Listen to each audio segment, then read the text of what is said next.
महाराष्ट्र के सोलापुर जिले से ताजा खबर। करकंब ग्राम पंचायत गांव ठाण की सरकारी जमीन पर अतिक्रमण कायम। महाराष्ट्र के सोलापुर जिले के करकंब ग्राम पंचायत क्षेत्र में सरकारी जमीन पर लंबे समय से अतिक्रमण जारी है। सरकारी संपत्ति को सुरक्षित रखना प्रशासन का प्रमुख कर्तव्य होने के बावजूद ग्राम पंचायत और पंचायत समिति की लापरवाही से ग्रामीणों में गहरा रोष फैल गया है। विजय कृष्णकांत माली नामक सामाजिक कार्यकर्ता वर्ष 2017 से इस अतिक्रमण के विरोध में बार बार अनशन पर बैठ रहे हैं। उनका कहना है कि गांव की सरकारी जमीन पूरे ग्रामवासियों की संपत्ति है। इसे सुरक्षित रखना ग्राम सेवक, ग्राम पंचायत और पंचायत समिति प्रशासन की जिम्मेदारी है। लेकिन बार बार शिकायत करने और अनशन करने के बावजूद कोई ठोस कदम नहीं उठाया गया। वर्ष 2023 में प्रशासन ने उनके अनशन के दौरान लिखित आश्वासन दिया था कि गांव ठाण क्षेत्र में हुए अतिक्रमण को तुरंत हटाया जाएगा। इस भरोसे पर विजय माली ने अपना अनशन समाप्त किया, लेकिन आज 2025 भी वह अतिक्रमण जिसका 10 बना हुआ है और प्रशासन अब तक मौन है। ग्रामीणों का कहना है कि सरकारी जमीन पर अतिक्रमण रोकना और उसे मुक्त कराना प्रशासन की जिम्मेदारी है। अगर प्रशासन ही चुप बैठा तो कानून और व्यवस्था पर लोगों का भरोसा कैसे रहेगा।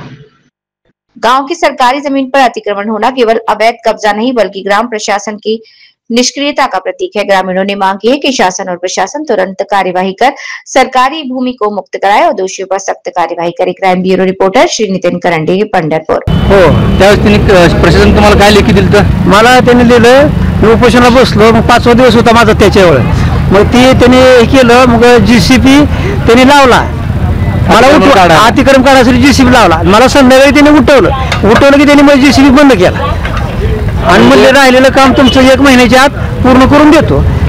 आणि तुमचं त्या प्रशासन अधिकारी कोण होते? प्रशांत काळे होते। प्रशांत काळे, हां, आणि ग्रामसेवक चव्हाण।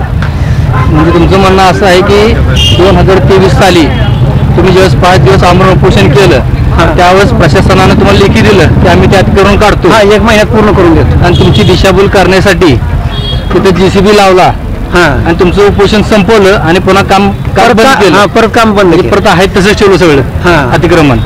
परत मी बऱ्याच वेळा आलो, गट विकास अधिकारी बरोबर मी सांगतो, हे करतो ते करतो, त्याने त्याच्यात काहीच कारवाई केली नाही। सरपंच, मी परत सरपंचाला बोललो, म्हणलं की तेवढं माझं पत्र दिलं तुम्ही 1 महिन्याची मुदत देऊन तेवढं कारवाई करून ती मला अतिक्रमण काढून द्या। त्याने म्हणले माझ्याकडे माझा विषय येत नाही, मी काढू शकत नाही। ग्रामसेवकाबद्दल ग्रामसेवक म्हणून मी काढू शकत नाही। तुमचं म्हणणं असं आहे की प्रशासनाचं दुर्लक्ष आणि कर्तव्यात कुचराई खूप मोठ्या प्रमाणात चालते केलेली आहे। 2017 पासून गावठाणावर अतिक्रमण काढण्यासाठी तुम्ही वारंवार आंदोलन करून सुद्धा प्रशासन याकडे दुर्लक्ष करतं आणि पुन्हा हाच सामाजिक आणि ह्याचा प्रश्न निर्माण होतो सुरक्षेचा की बाबा हे अतिक्रमण कसं काढायचं।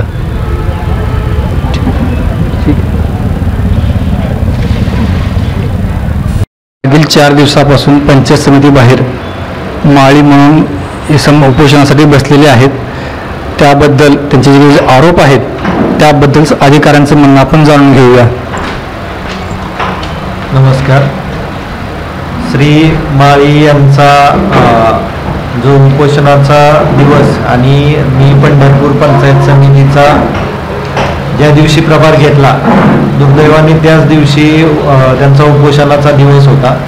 त्या दिवशी संध्याकाळी मी त्यांची भेटही घेतली आणि त्या अनुषंगाने आज या तालुक्यात माझा प्रथम दिवस असल्या कारणाने थोडंसं प्रशासन समजून घ्यायला तालुक्याचं आणि तुमची समस्या समजून घेण्यासाठी थोडासा वेळ देऊन आपण उपोषणाला बसावे याची विनंती श्री माळी यांना केली होती।